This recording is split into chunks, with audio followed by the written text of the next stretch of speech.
I was standing in her kitchen, barefoot, with blood on my shirt, hers, not mine.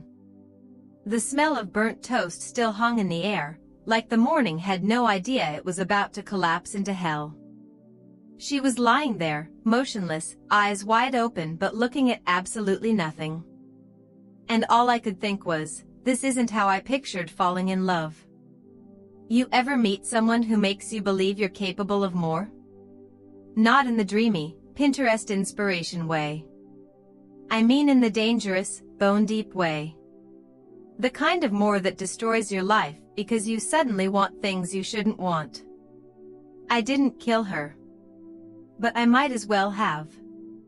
Because I let her believe in me. I let her trust me. I let her open the door to something I knew I wasn't strong enough to handle. And when it all fell apart, she didn't scream. She just whispered, "I knew you'd ruin me." And she was right. What happened next was worse than I ever imagined. Before I tell you what happened next, make sure you're watching this alone. You're not gonna want to explain why you're crying at the end of this one. I met Lena at a supermarket. No joke. I was holding a basket full of protein bars and frozen burritos, pretending to choose between two brands of almond milk I'd never heard of. She looked like she belonged in a completely different movie, like the kind where people actually use almond milk for smoothies, not desperation dinners at 1 a.m. She was calm. Unhurried.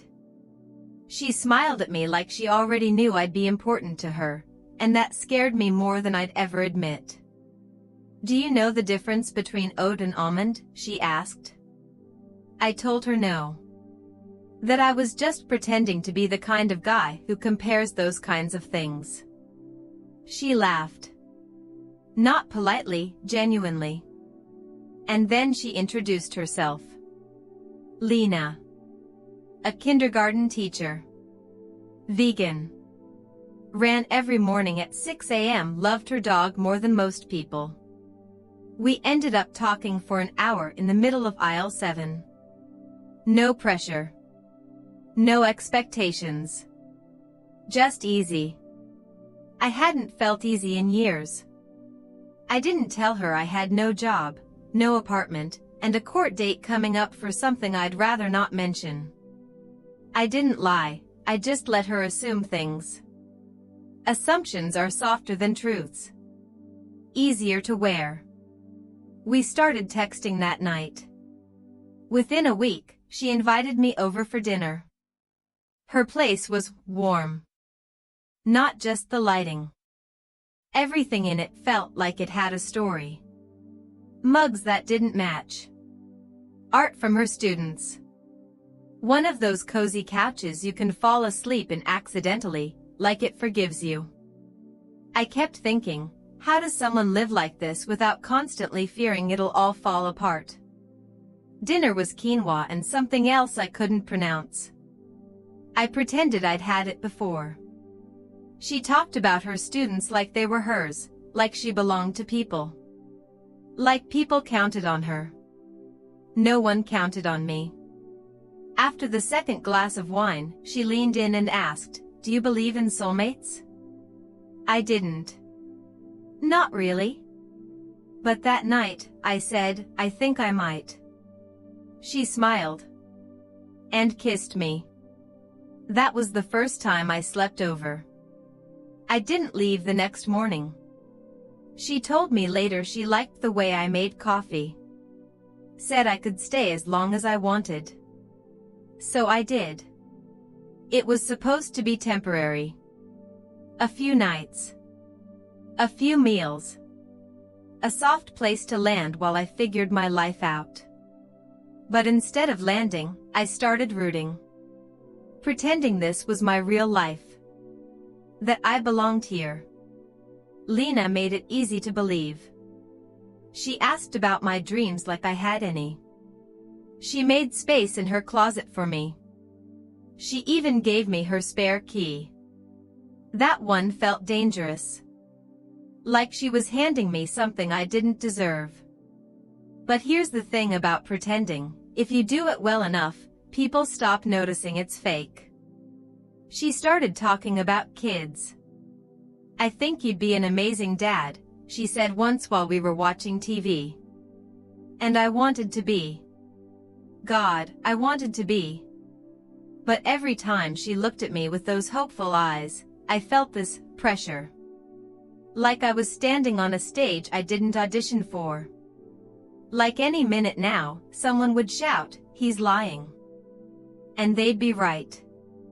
Because the truth was, I was still seeing her. Talia. The woman I couldn't let go of. Talia was chaos. She made me feel alive in the way roller coasters make you want to vomit and laugh at the same time. Our history was a mess of motel rooms, broken furniture, and promises made in the middle of screaming matches. I should have blocked her. Should have buried the past. But when she messaged me, "Still got your hoodie. Wanna come get it?" I didn't ignore it. I went. And that night, Lena made lasagna. Texted me 3 times. Said she hoped everything was okay. I told her I was at my brother's. I wasn't. I was in Talia's bed, wondering how the hell I could love someone like Lena and still ruin it all so easily. The next morning, I went back to Lena's. She was setting the table for 2. She smiled when I walked in. Like I was still worth smiling for. "I missed you," she said. I almost cried right then. Because I knew something she didn't. I was going to break her. Not today. Maybe not tomorrow. But eventually. Because that's what I do. I take good things and wreck them. And no matter how hard I try to stop, I always find a way to make sure love doesn't survive me. To be continued. Lena never asked questions. That was the most dangerous thing about her. Not the way she loved. Not the way she made space for me in her life like it was some kind of divine calling. It was the silence. The calm. The belief that I was telling her the truth even when I wasn't saying anything at all. Because people like me, we thrive in that silence. We build entire fake lives in the spaces where questions should have been. And Lena? She gave me a whole mansion to lie in. A week after I got back from Talia's, Lena asked if I wanted to foster a dog with her. A dog. Like we were that kind of couple. Like we were building something. I nodded. Smiled. Kissed her on the forehead like a man who meant it. And then I texted Talia later that night, "Can't stop thinking about you. Need to see you." Talia didn't make me pretend. She didn't ask me to be good. She liked me broken, messy, mouthy.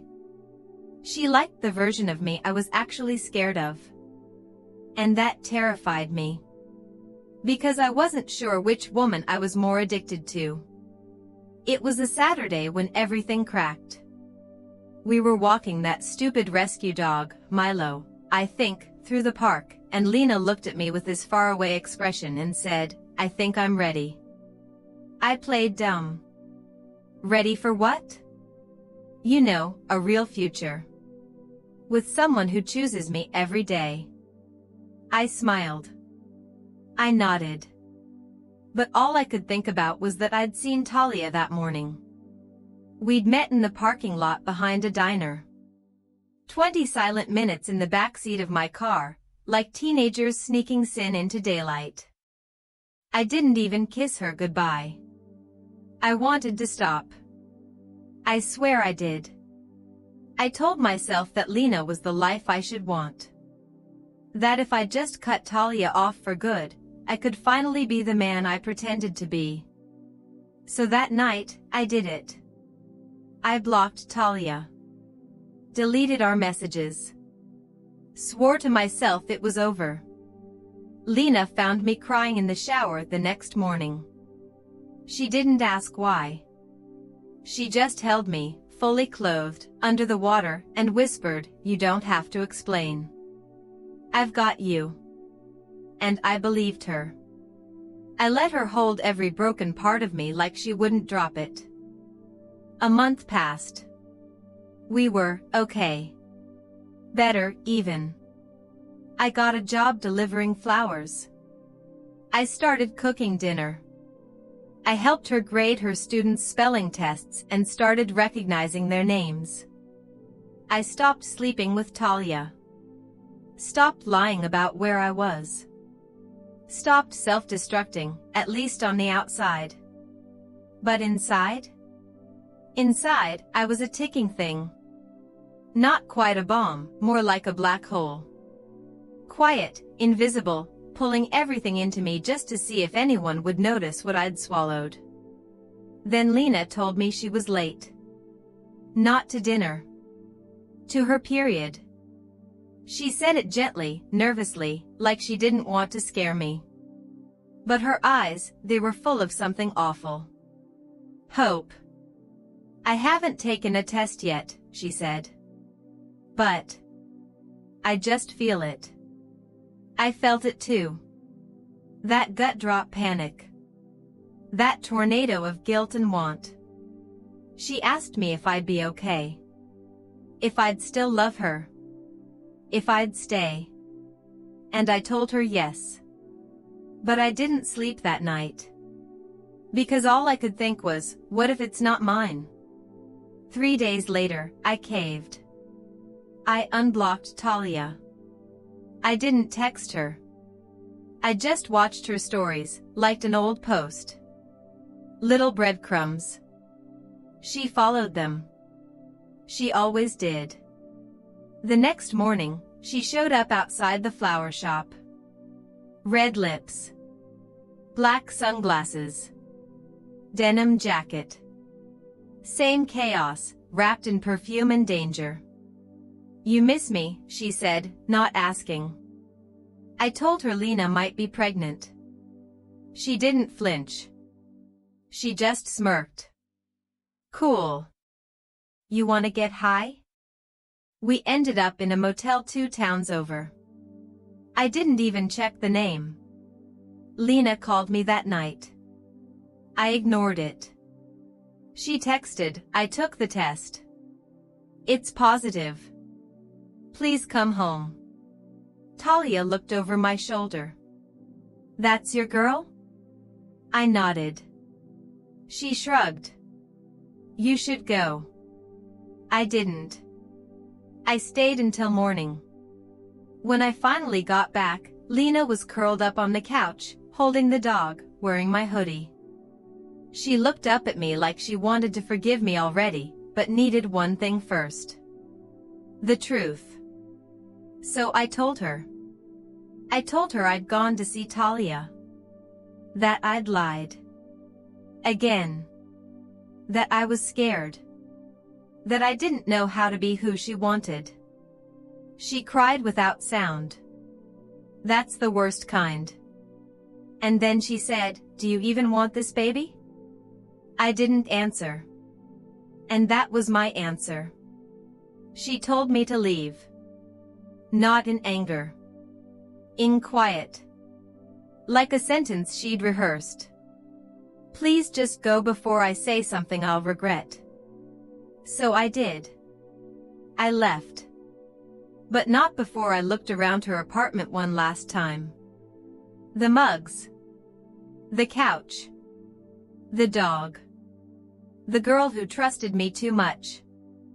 And I thought, I should have loved her better. But by the time I realized that, she was already gone. To be continued. I didn't hear from Lena for 3 weeks. That's how long it took before the silence stopped feeling like a punishment and started feeling like a funeral. Like she'd buried me without saying goodbye. I kept checking her Instagram. Nothing. I even went back to her street one night, parked across from her building, and just sat there like a ghost with headlights. Her windows were dark. And for a second, I wondered if she'd made it all up. The pregnancy. The hope. The part of her that saw a future with someone like me. But that's the thing about women like Lena. They don't make things up. They make things last. And I had just become one of those things. Talia stayed for a while after that. She started calling herself my girlfriend again. Left a toothbrush in my bathroom. Took a picture of me while I was sleeping and posted it with the caption, "Some devils were angel faces." I asked her to delete it. She didn't. I told her I wasn't in love with her. She said, "Who asked you to be?" We weren't happy. We weren't even pretending. We were just familiar. And sometimes, when you've wrecked something beautiful, all you want is something that won't make you feel guilty for being broken.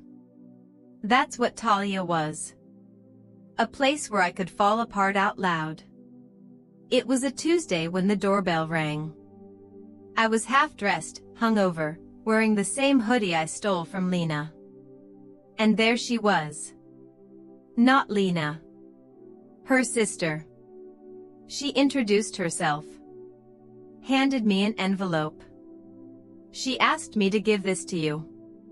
I asked if she was okay. Her sister didn't answer. Just turned around and left like she was scared of what I'd say next.